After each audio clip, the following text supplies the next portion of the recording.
The year is 1956. The world, still reeling from the devastation of World War II, finds itself locked in a new kind of conflict, the Cold War. Two superpowers, the United States and the Soviet Union, face off, their ideologies clashing.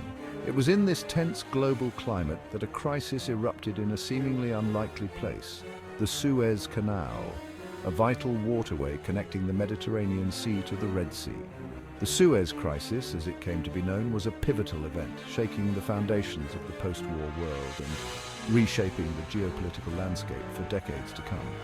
The crisis was about much more than just a canal, however. It was about power, about nationalism, and about the waning influence of the old colonial powers in a world rapidly changing. It was a clash between East and West, between the old and the new, and it would have profound consequences for the Middle East and the world at large. To understand the Suez Crisis, we must first understand the context in which it occurred. The Suez Canal, completed in 1869, was a marvel of engineering, a shortcut that slashed shipping times between Europe and Asia. For countries like Britain and France, it was a lifeline, facilitating trade and connecting them to their colonies. Control of the canal was therefore of paramount strategic and economic importance. Enter Gamal Abdel Nasser, the charismatic colonel who had recently seized power in Egypt.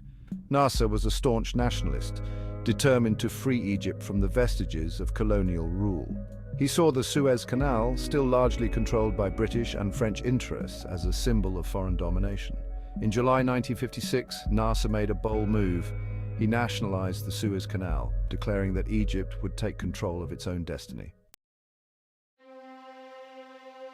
Nasser's decision sent shockwaves through the international community.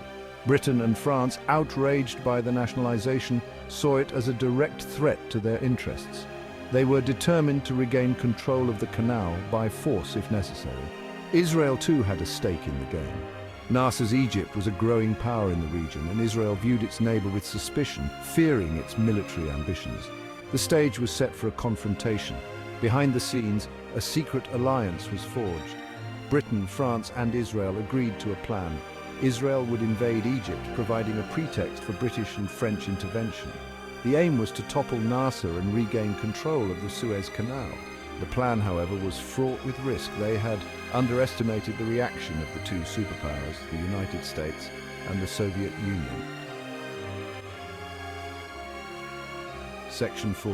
From Cairo to the UN, the crisis unfolds. On October 29, 1956, Israeli forces launched a surprise attack on Egypt, quickly advancing across the Sinai Peninsula. Britain and France issued an ultimatum, demanding that both sides withdraw from the Canal Zone. When Egypt refused, Anglo-French forces launched airstrikes and landed troops in Egypt, seizing control of the canal.